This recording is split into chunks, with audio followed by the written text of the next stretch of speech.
Oh, that's Dave.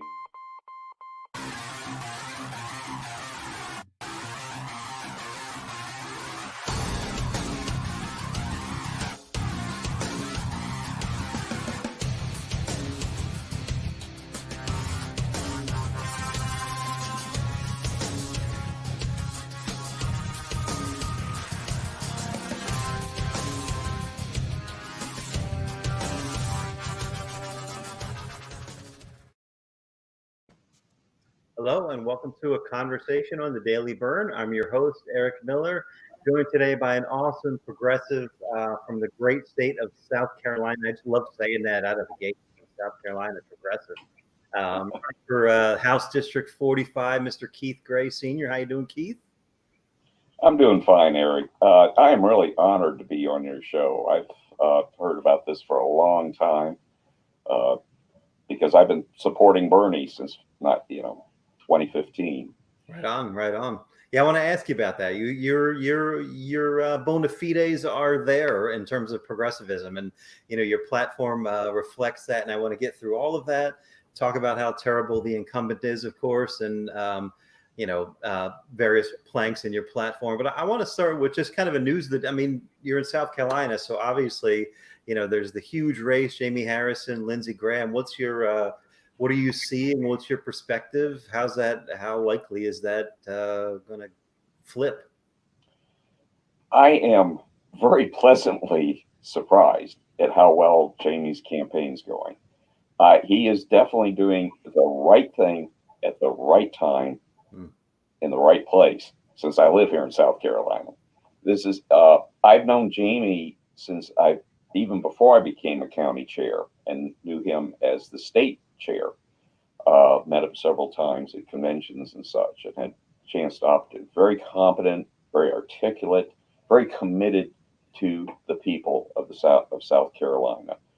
And for him to pick this time with the background that he's got, uh, it's great. And of course, it's going to help all of us down ticket, Yeah.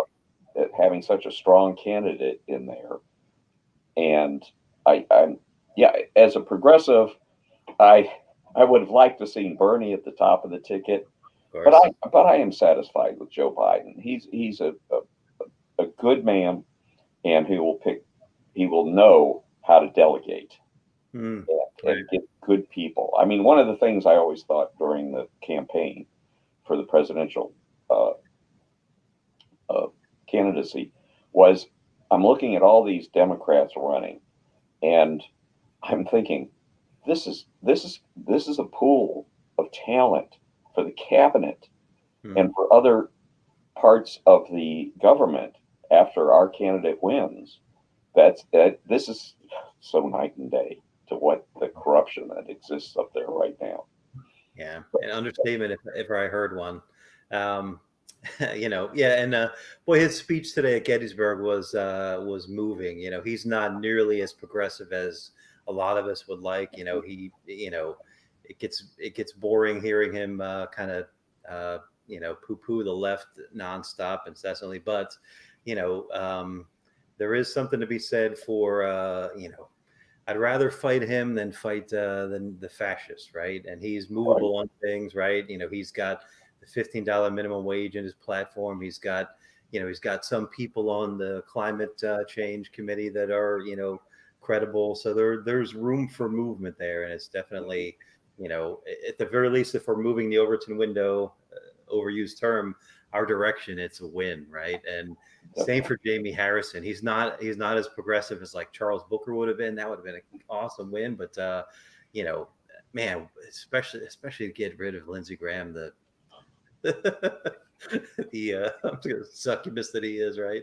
Um, so anyway, but enough of that. Let's talk about your race. So you're running in South Carolina's House. It's District 45, and I'll pull up a map of that here in a few and get you to talk about your district. But give us a little bit of your history. You've been active in the Democratic Party and progressive politics. You mentioned working for Bernie's campaign. Give us a little thumbnail of your history. Okay. Well, that would be that I have been a lifelong Democrat. Always voted. We of the Vietnam generation appreciated that. When my peers and I were subject to the draft, and some having had to go serve in Vietnam and not even being allowed to vote, not even having that. From the day that happened, I've always voted, and I've voted as a Democrat. I've occasionally split my ticket, but not for a long time. And I'm second generation Union, so we definitely were really deep blue. Right on. So I moved up here working for Springs, and at that time, even then, I knew it was a dying textile industry, and would volunteer for some of the local candidates that I got to know personally, like Mandy Powers Norrell, who is the current incumbent House District 44 Hmm. representative, and would sit at the booths and sign up volunteers and hand out literature and stuff. In 2014, a call came out for housing for a organizer to be assigned to the counties around here, and we had a guest suite that we had room. So I said, okay, let's do this.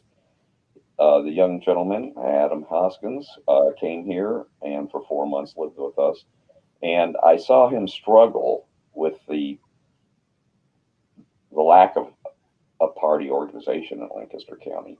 There were a few hardcore people that would show up and volunteer, but we're not even talking a handful. Right.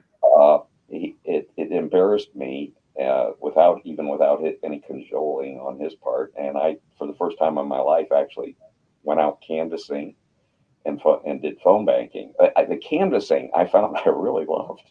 Yeah. It was a great way to meet people in my community. So after that cycle, the 2014 cycle, I became more involved with what there was of a county party here. Sporadic meetings, a dozen people showing up, that sort of thing. And then 2015 came along, and a young friend sent me a Facebook message about the Bernie Sanders rally at Winthrop University that was originally booked in a room with a capacity of 200, and the Republicans that were coming through couldn't even half fill that. Right. Well, each week there was an email coming out saying, well, we had to move to a bigger venue week after week. They went from that 200 room to 5,000 seat capacity plus an overflow. Wow.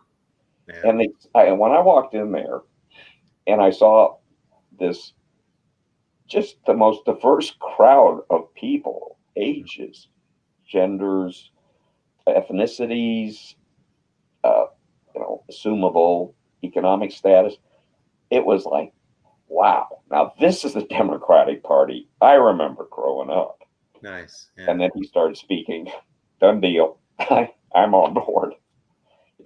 So we worked through the campaign and the disappointment of how that primary worked out.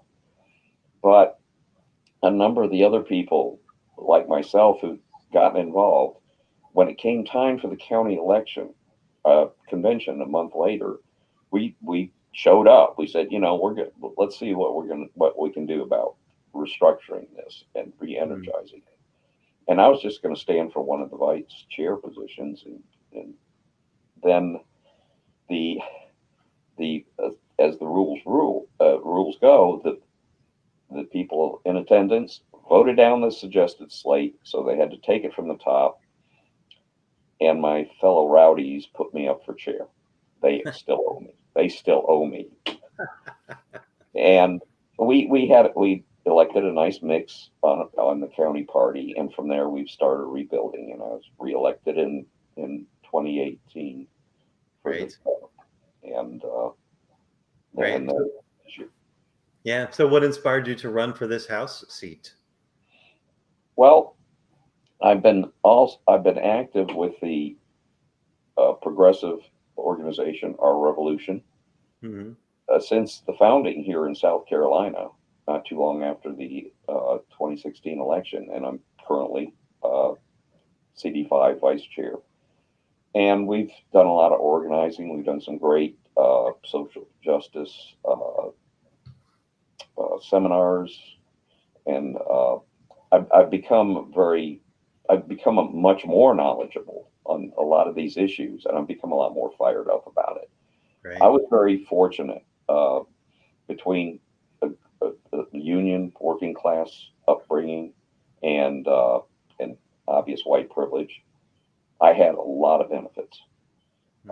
uh, and now I feel, from what I'm learning about and seeing, I feel an obligation to pay forward. And since we couldn't get a candidate to step up, the previous two candidates, really nice people in the previous two cycles for this seat in 45, really great people, would have done a good job for the people in the northern part of Lancaster County. They ran as middle of the road moderates. Right. They did not distinguish themselves hardly at all from the Republicans in this area. And here in South Carolina, you know what usually shows up in the middle of the road? Mm. Roadkill. Mm. They were very thoroughly trounced. And so when it came up and this slot was open, I said, well, it's time as a county chair to kind of put my money where my mouth is and step up and run. But I'm going to play it differently. I'm running as what I am, which is a in your face progressive. Awesome. Awesome. Yeah, I mean, you like you just described, you saw that turnout at that crowd, right? That's, I mean, not to speak ill of Hillary Clinton necessarily, with that's a whole other episode, but she wasn't drawing those Invite crowds me out to in that North one. Carolina. Like Bernie was drawing those. It was the policy that was drawing those Yes, crowds, right? yes. Yeah, it's always, why would someone vote for Republican light when they can just vote for Republican, right? So, I I say that, exactly that. yeah. So let's talk a little bit about the policy then. So on your website, you talk about Medicaid expansion, Medicare for all. Just talk about what that would look like. And before I pull up your district, is it a rural district? Because Medicare for all has a bit of a different look in a rural district sometimes, right? Just talk about your position on healthcare. Okay. We should have had in this state. They should have accepted it years ago. Uh, Now the rural versus urban and whatever. Well, the county is all three worlds. The northern part is like a suburb of Charlotte. It's very urban. It's very developed. The center part is the old mill town of Lancaster, and it's was starting to rebuild. Pull it up since we're talking. Sure, it was starting to rebuild as until COVID hit, and so this has been a real kick in the head economically. The southern part is just as rural as you can find. I'm sure there are more cows than people down there, and this is not even cattle country. So in the whole county, we it's like three different worlds, and so we have a lot of different issues to handle. Now, my part from the town of Lancaster up is was the old industrial into the more urbanized, suburbanized areas that we have to deal with.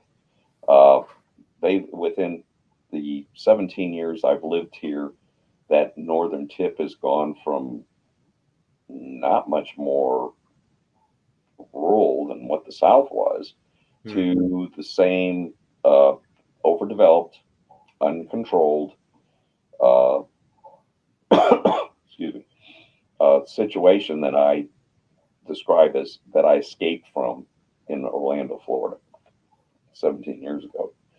Uh, so there's the growth issues, overgrowth, overstraining of the infrastructure, massive overstraining, Hmm. and the education system being overwhelmed. Uh, and yet our people in the center and south part of the county are so isolated from the opportunities that do exist up there. Right. But it's symptomatic of the general approach of Republicans that figure all growth is good growth, so they must rank cancer pretty highly. And without any regard to the consequence, just as long as some people can make a profit off it and then retire to Bermudas where they don't have to deal with the mess.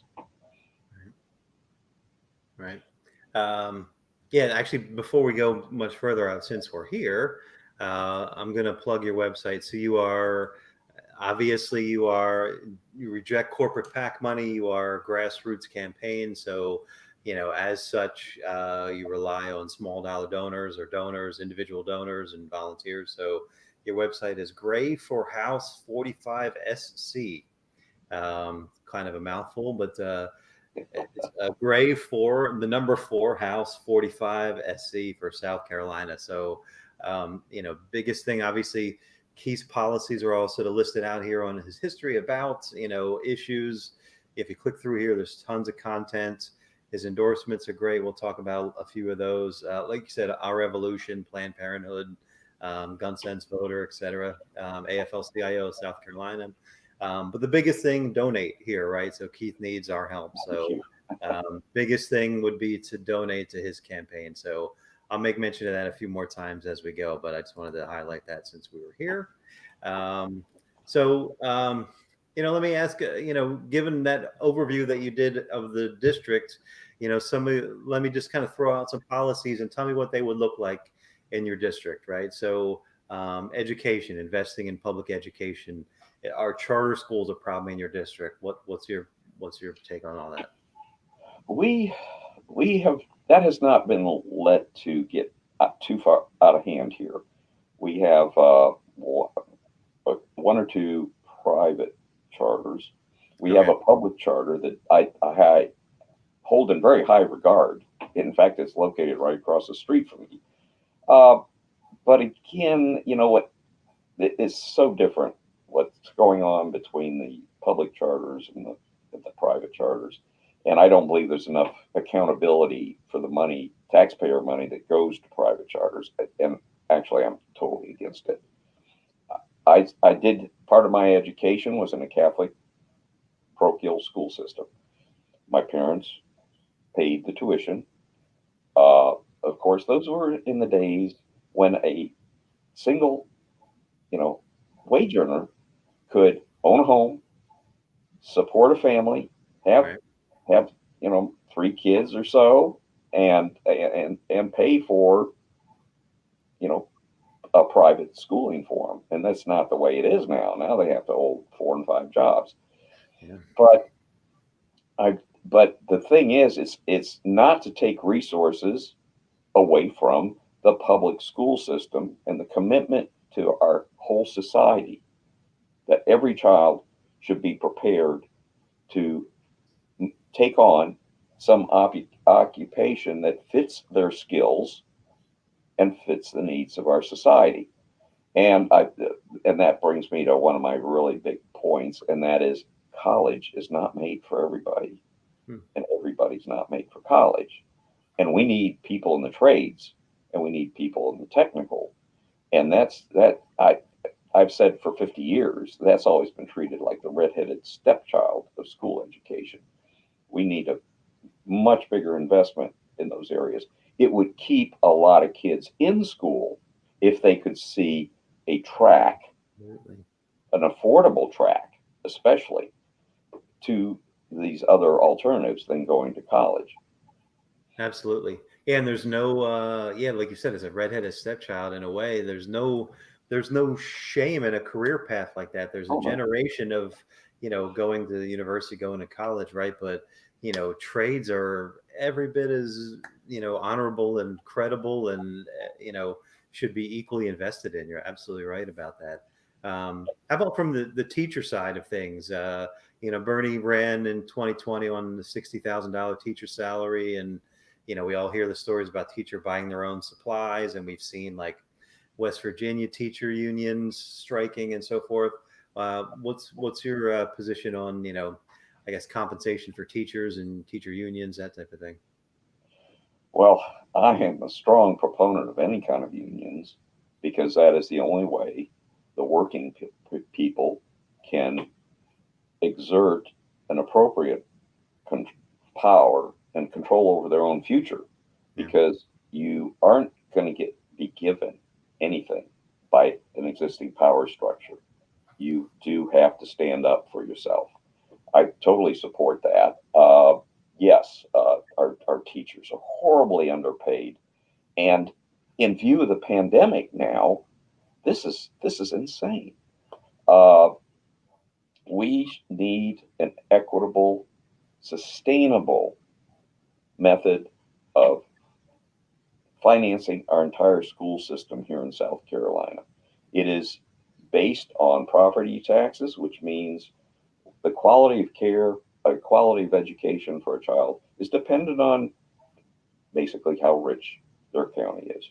Right. If they don't have a very prosperous county, then it's going to be a poorer, in many senses of the word, school system. And it's not the fault of these dedicated teachers.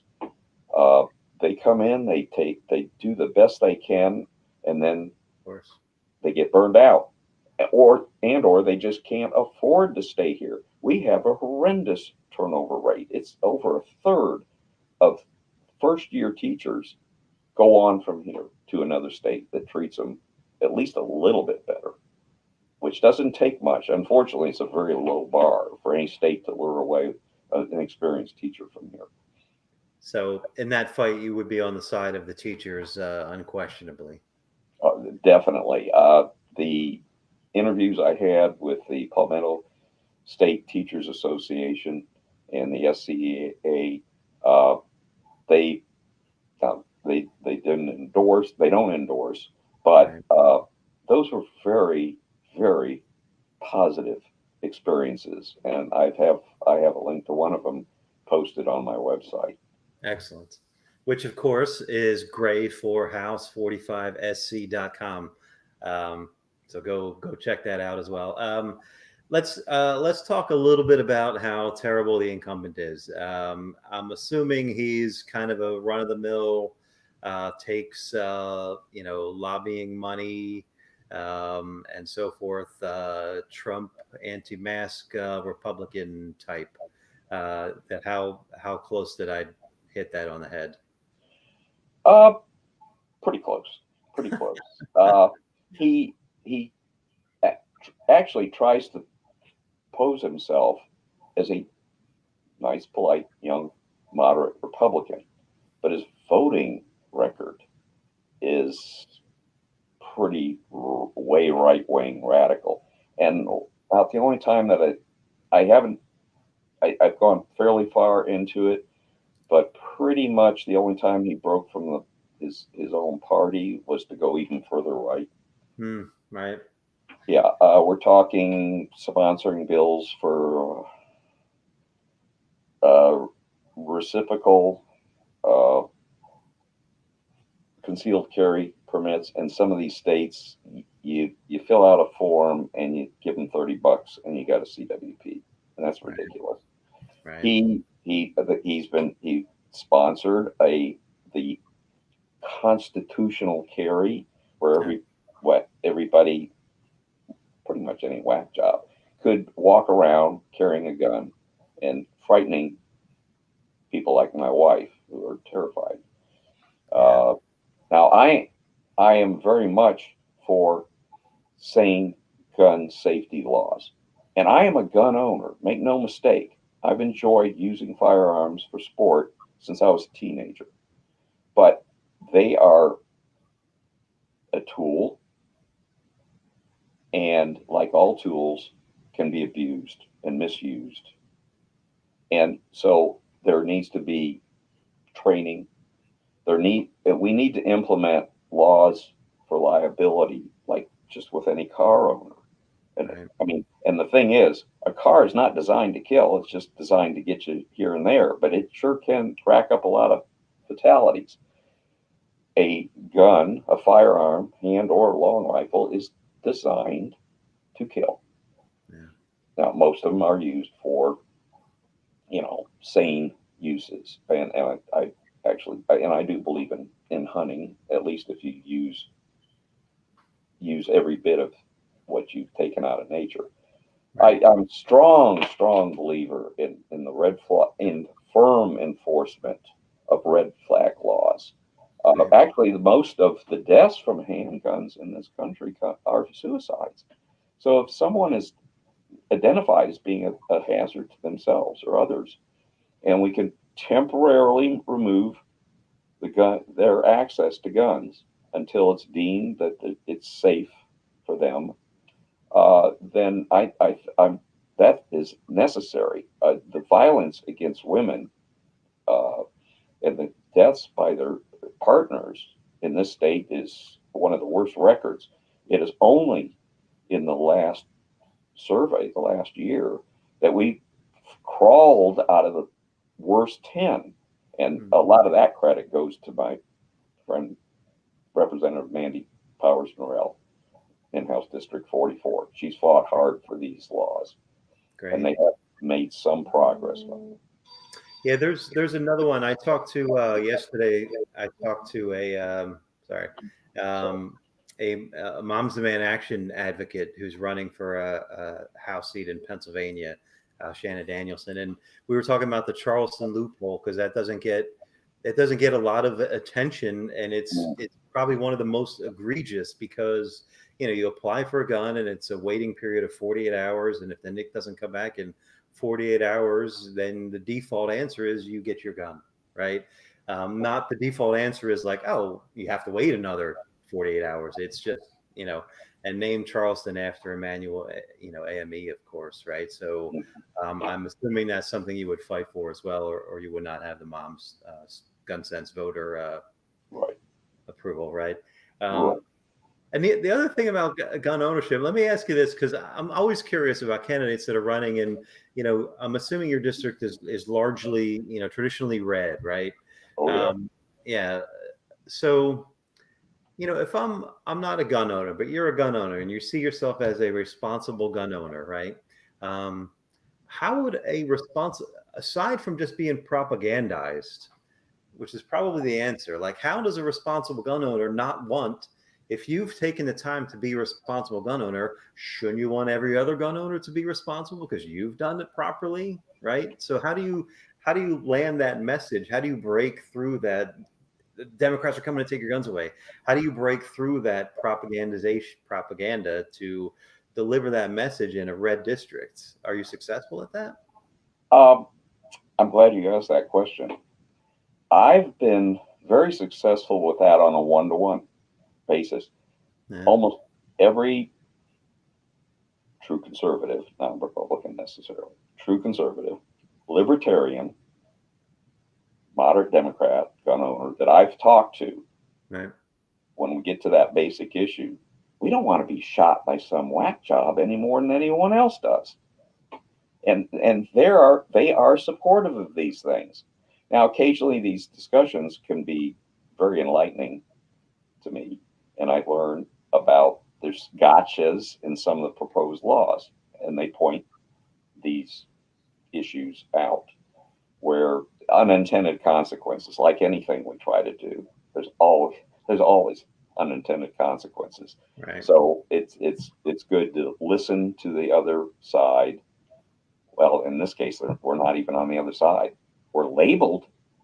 Right. We are demonized, but we're not on the other side. And there's so many other issues that the progressives can make common cause with on a one-to-one basis on these issues and make progress on them with people who self-label as conservative, libertarian, and whatever, when we just deal with the issues, when we talk about those issues. Right. Right. Yeah. My friend Kerry Evelyn Harris calls it a people-centered policy, right? So your platform is I people-centered. like that. I like So that. I feel that. yeah, yeah, please do. So that kind of breaks through that propagandized, progressive Democrat, blue, come to take your gun, and you can talk right to the policy, right? So, let's just hit on a few more. Like you mentioned, union rights, that's a nonpartisan issue. It should be a nonpartisan issue, right? Living wage, right? You support raising the minimum wage to $15 an hour. That's not a partisan issue. That's a people issue. That's a class issue, right? That's a poverty issue. I'm sure you see that in your district as well. Yes, and as a former business owner, this is another case. I've been there, I've done that, I've got the scars for it. Hmm. Uh, as a former business owner, I can see where the small businesses going for where we are right now might need just a few years. We're not talking 5 or 10, but just a few years to gear up to a full 15, which is still way short of what an inflation adjusted minimum wage being Right. turned into living wage would be. I think I saw it was like $22 and some Yeah. Something like change right that. Yeah. now. Yeah. Okay. Yeah. Now the big corporations, no, we could set a date, January 1 next year. Your Right. people will minimum wage will be, because we've already seen some of the big companies, the corporations in the last 2 years just snap their fingers and say, okay, all of our minimum wage going forward, because they Yeah. can afford it. Look at the profit margins they've got. Yeah. Yeah. And saying thanks to Bernie out and Fight for 15 and various other organizations, marching on Amazon, they raised it, right? Um, yeah, and there's no plan where it's overnight, right? Any one of these things is a gradual fade in. Like even Medicare for all we're talking federally here now, right? Like Pramila Jayapal's bill is like 3 years, and Green New Deal has a just transition. Every minimum wage bill has like a just transition over time. It's 3 or 4 years out, depending on the municipality or whatever. But yeah, that's a good point to not scare people off, right? Especially Right. small businesses, like you said. Yeah. Probably the only one that, well, it's a portion of the Green New Deal. Probably the thing that needs to be done overnight is cut out all the subsidies, tax breaks to the polluters, Yeah.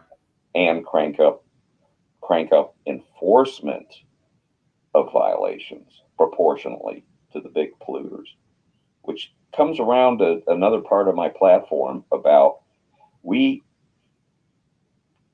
we see overregulation of the small business owners, the mom and pops, uh, which very often, if you dig down deep enough, is very much a suppression of competition.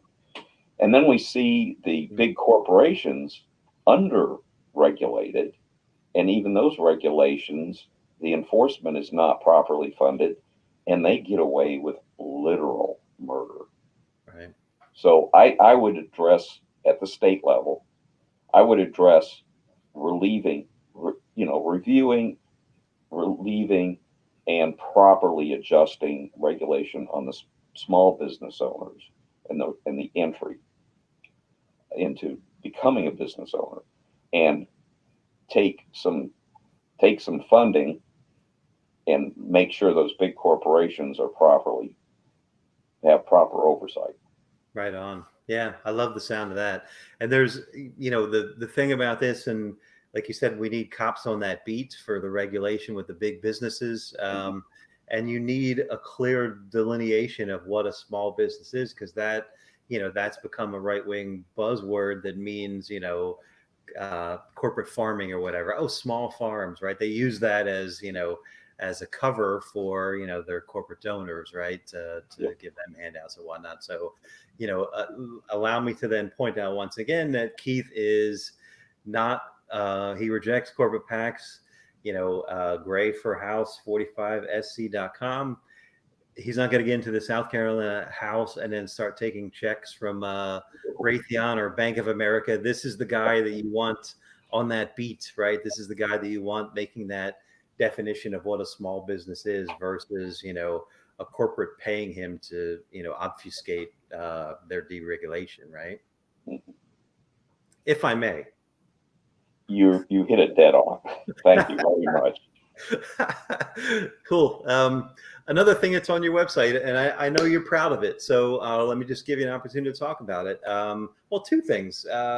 I think you served on a local NAACP board, so talk about your history and your position on racial justice. Thank you. Yes, it, joining the NAACP is one of those things that's always been on my to-do list, and just finally got around to doing it a little over 2 years ago. However, on the racial justice issues, we've all seen these horrendous acts caught on video.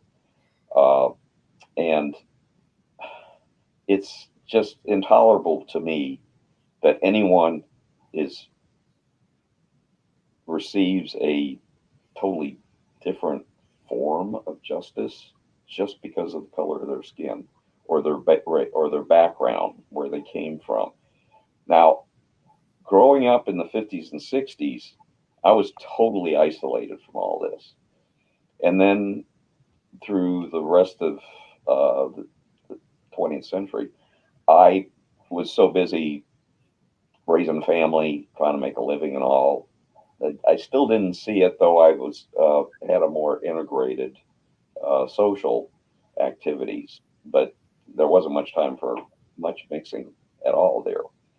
It was not until I was on a jury in the 1990s in Florida that a case came up where there was this young African American who it was very obvious to all of us on the jury he was being totally railroaded by a racist police force that was one of the small suburban towns around Orlando.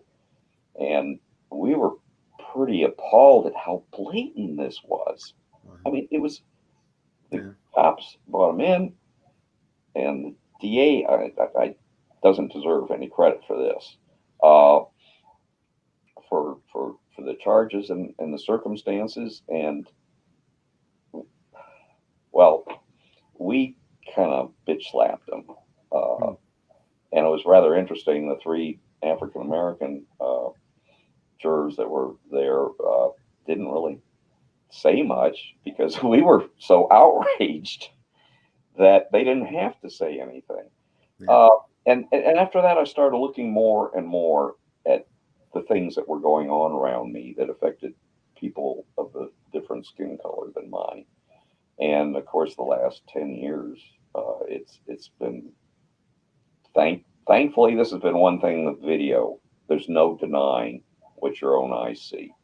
Yeah. A lot of this could not be, hidden.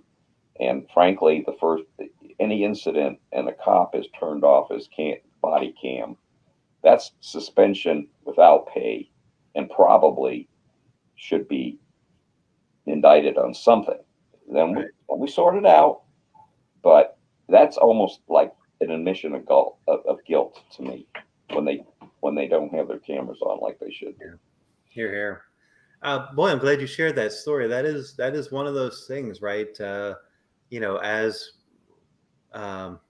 benefactors of white male privilege, like there are points in our lives where we have to, you have to do some self-examination, right? And employ empathy and recognize that not everyone has the same experience as you. And you're so right that with cameras in our, everything can be filmed, right? So there's unfortunately there are a lot of opportunities for us to face that, right? And it's kind of a never-ending journey, and it's never too late for people to learn and do the right thing. So thanks for sharing that story.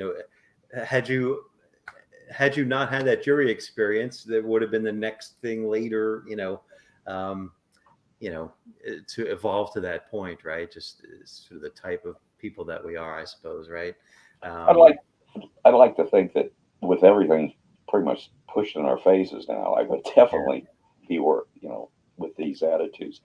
A fundamental problem on our whole law enforcement situation is that policing in the United States is based on suppression of slaves and suppression in the North, particularly, of white union organizers. So essentially, anyone that they've been Pinkertons, right? There's this culture of suppression, of being an arm of the ruling class, and the whole culture is going to need to be broken and reconstructed. I wish they hadn't gotten that term defund the police, but to me it is more than just refocus. I don't, frankly, I don't think, when you think about the fact that hairdresser is required to have more hours of training Right. than most police officers who are handed a gun that can kill people. I mean, the worst that the hairdresser can do is screw up your coloring, and that'll grow out. Right. Yeah, that's a great point. Yeah, well said for sure. The other thing that I wanted to give you an opportunity to speak on, like I said, I know you're proud of it, is your Planned Parenthood endorsement and your focus on women's rights. I I've always felt that all human beings share uh, common rights, particularly in this country. Now, of course, when this country was founded, they didn't count blacks and they didn't count women very well either.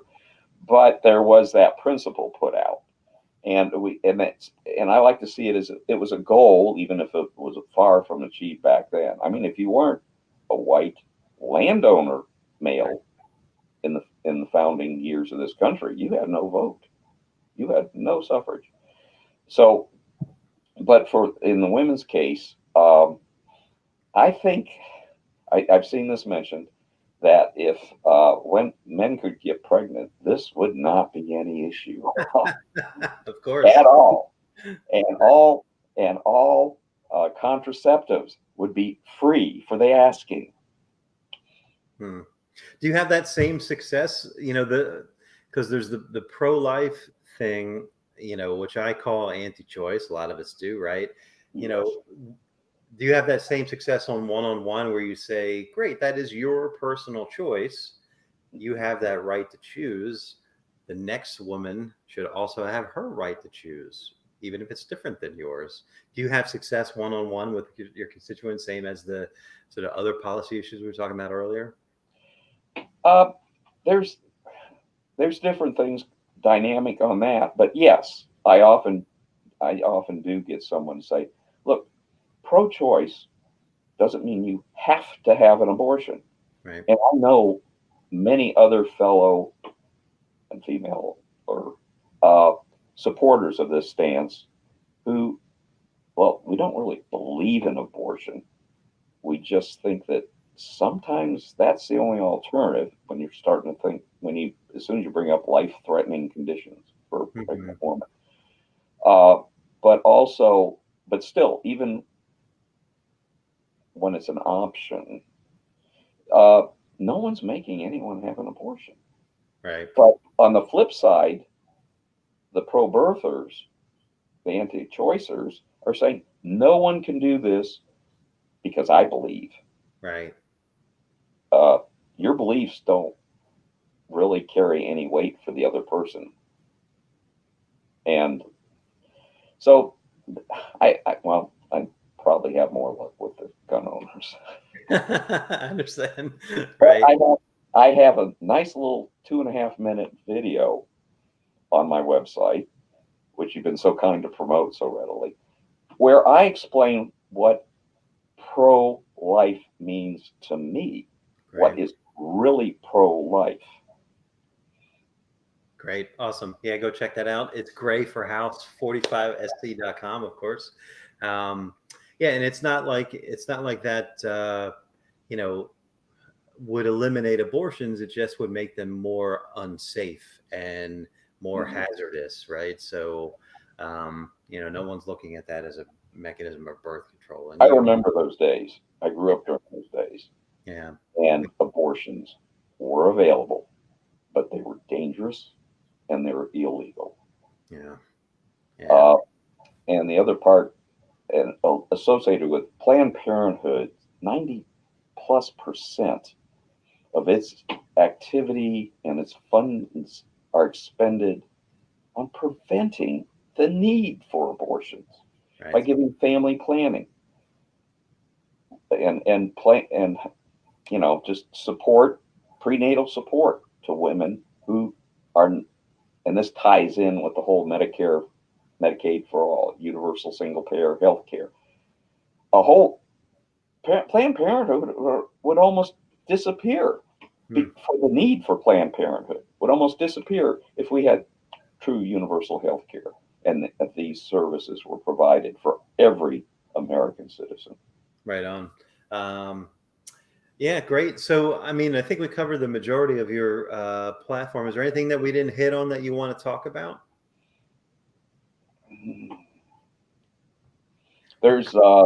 I think there's a lot of elements of judicial reform that need to be that are closely interrelated, and this whole aspect of such a large part of our uh, population is incarcerated Yeah. for non-violent offenses. There, it sets up vicious circles where we're putting people in jail because they're too poor to afford bond on some relatively trivial issue, property, whatever, uh, basic things that it's not much of a bond. It might only be a couple $100, but when you're talking about someone who's been unemployed for 6 months or a year, they don't Yeah. have it, and they may not even have the physical goods to post as a bond. So, as a taxpayer, I'm a little ticked off that I got to pay for their room and board, as crappy as it probably is. I certainly wouldn't put up with it voluntarily, uh, for no good reason. And then you start pushing the for-profit. Let's not get me started on for-profit, Right. because that sets up this vicious circle that the for-profit, the contracts for the for-profit prisons have minimum guarantees. If we pay for those beds, whether there's someone in there and whether or not they deserve to be in there. We're Right. stuck with that. Oh, Right. yeah, this is a good business. They need socialism from us for this racket that they're running. And that puts political pressure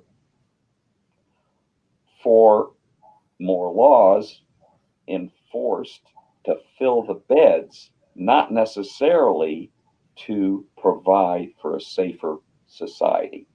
Right. I'm sorry. I am not at all threatened by someone having a couple ounces of marijuana in their Right. possession. Not at all. Yeah. Yeah, and that gets into the whole, this. There's a systemic racism element to that. There's a class element to that. If you haven't seen the 13th documentary, you should go watch 13th. Right, it's all about Mm-hmm. that, ties all that together. And there's labor. I don't know if that's the case in your district, but then that prison population is exploited for labor. So there's the other for profit motive on top of what you just outlined. So yeah, I'm glad you brought that up. Definitely a critical issue as well. Let me just mention your website one more time, gray4house45sc.com. Is there anybody else on your ballot or on your slate or in your vicinity that you want to make mention of? Any colleagues that you're running with that you want to plug, basically? Oh, yes. Thank you for that opportunity. Yes, I feel our ballot here in Lancaster County is an incredibly diverse one. Uh, I'm the token old white guy, and for running for House District 45. Now, my neighbor, Mandy Powers Norrell, is a fantastically talented young woman, very civically oriented. She's running for reelection.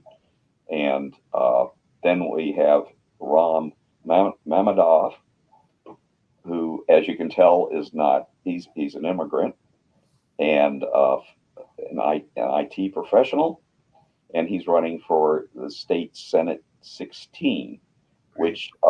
which was the Senate district for most all of this county and part of York County. This is a good opportunity because this is an open seat. Greg Gregory, who was a Republican incumbent, is not running again. And might I put in a plug for good old fashioned Eisenhower Republicans? Greg Gregory has served us well. He has always been focused on his constituents and not ideologues in another part of the country. Hmm. So there are a few of those rare and endangered species left, and Greg was a fine example of one. And in addition, we have Mo Brown running for U.S. Congress, District 5, a very bright, articulate young African American. I'm really proud and excited to be sharing this ticket with him. And then up the line, of course, we have Jamie Harrison and Joe Biden. Right So on. it is a great time to be running as a Democrat in this red part of the state. But some of these numbers, uh, I think, by running on issues and running on platforms that are for the people, and then contrasting with the non-performance of the Republicans who've run this state into the ground for over Yeah. 20 years, uh, we stand a good chance of some significant gains in here. We're in South Carolina. We are realistically hoping to flip the state Senate. Wow. Yeah. We're looking to close the gap in the House, and then 2022, I'd like to see us take the House and oust the mini me Trump alike McMaster's from the governor's house. Right on. Um, yeah, are you seeing, you started off talking about that Bernie rally. Are you seeing, for lack of a better term, any kind of a blue wave, or like, you said the first party meetings you were having in your county, there were a dozen people, a handful of people. Are you seeing momentum? Are the numbers growing?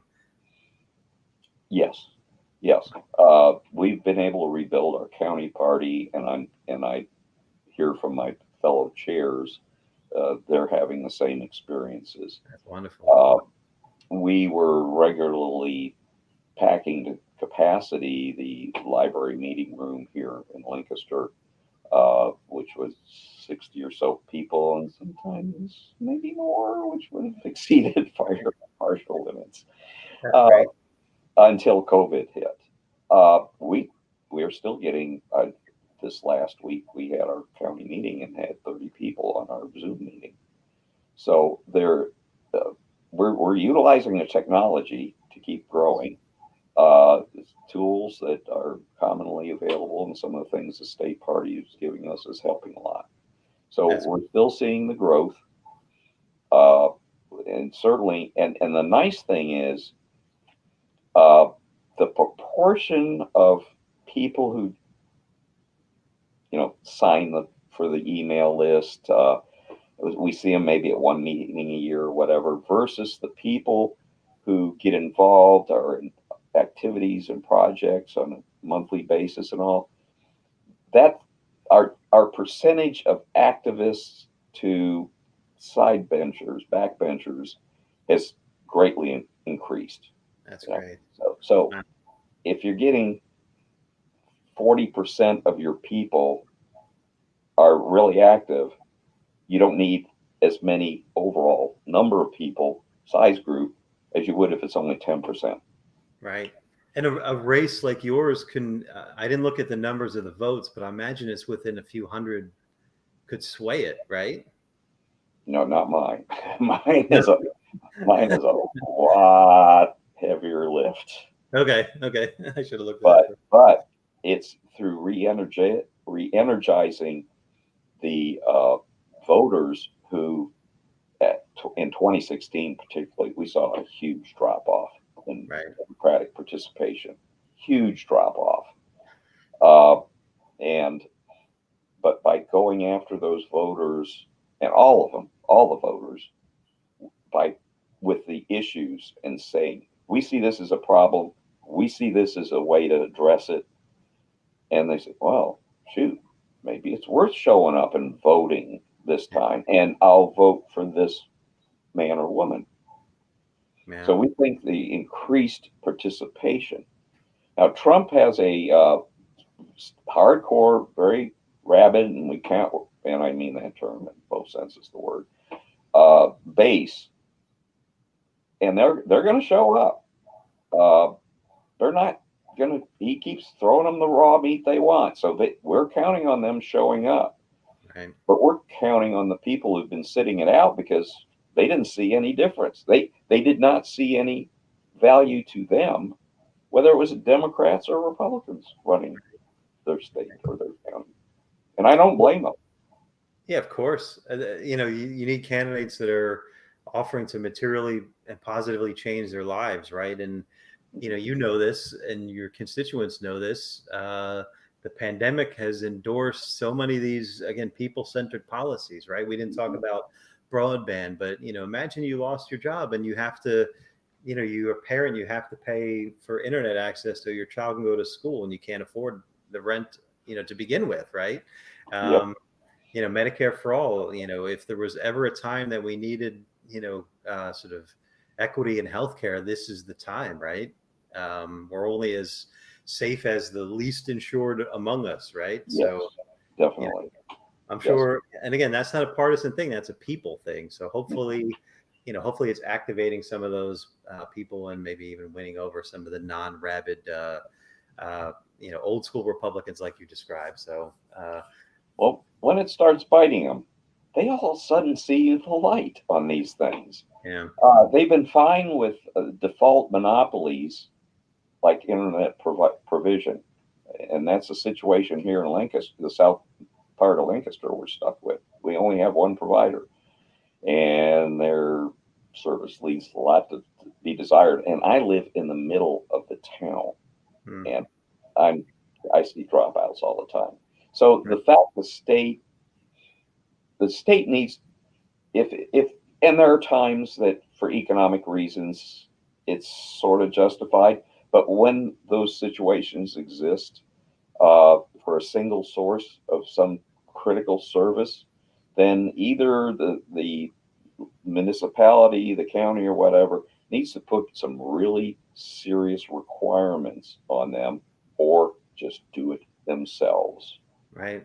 There's counties that have provided all the internet as a public utility, and I'll bet the service is a darn sight better than we get around here. Of course, right. And I don't know this to be true, but I suspect if I went into Brandon Newton's donors, there's probably a telecom company in there that's, you know, I've preventing. been there, and there is. Yeah, of course. What a coincidence, Keith. It's amazing. Who would have thought? Who would have thought? Or the energy company when he voted against the solar uh, incentives bill here. Right. So, yeah, Um, there's a lot of things like that in his record, and I will be getting into that and blowing up his image as a moderate. awesome. Oh, will there be a debate? Do you have an opportunity for a debate? Yes, there will be a public debate sponsored by the local Chamber of Commerce, and that will be. I'm looking forward to that, but I'm not so sure. I'm waiting to see if he's going to be able to participate, even though it's a closed event.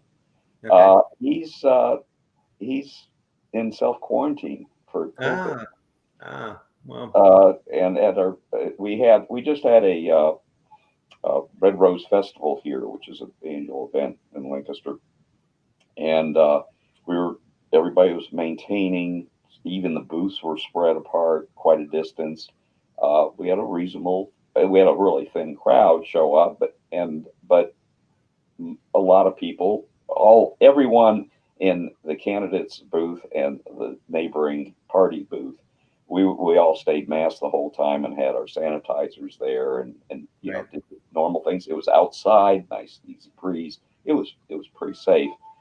We did look down the street and we saw the Republicans were not a one with a mask, Oh not boy. a one. And he's in quarantine now. I guess I did Yeah, read that his wife had COVID. Yeah, that's that's a she terrible died. thing.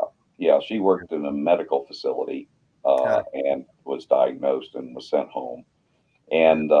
And actually, the Republican Party chair a week ago came by and said, "Did I hear that Brandon was in quarantine and was feeling sick?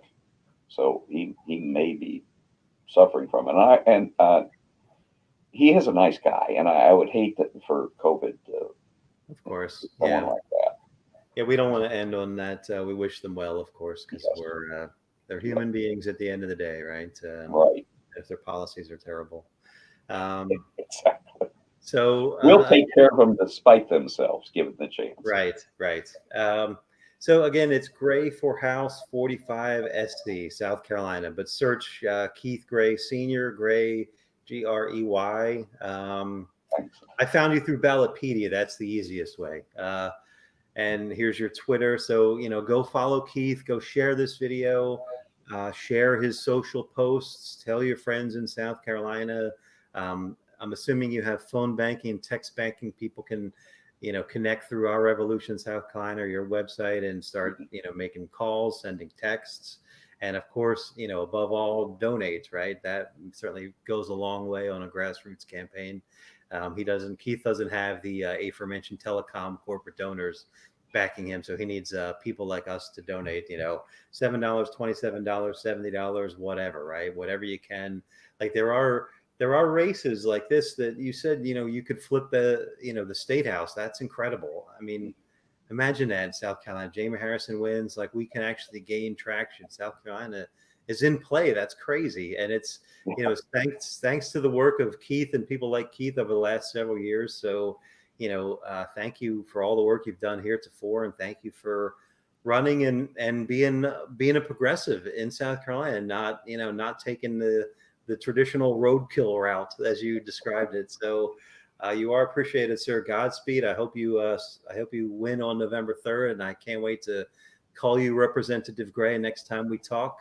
Yeah, and thanks for taking some time to chat with me today about all these things. I could talk to you all day. You're awesome. Eric, thank you so much. I appreciate that, and I'm looking forward to that conversation. Cool, Representative Gray. Any final thought you want to close out with? Let's keep up the good fight. The win is in sight. Right on.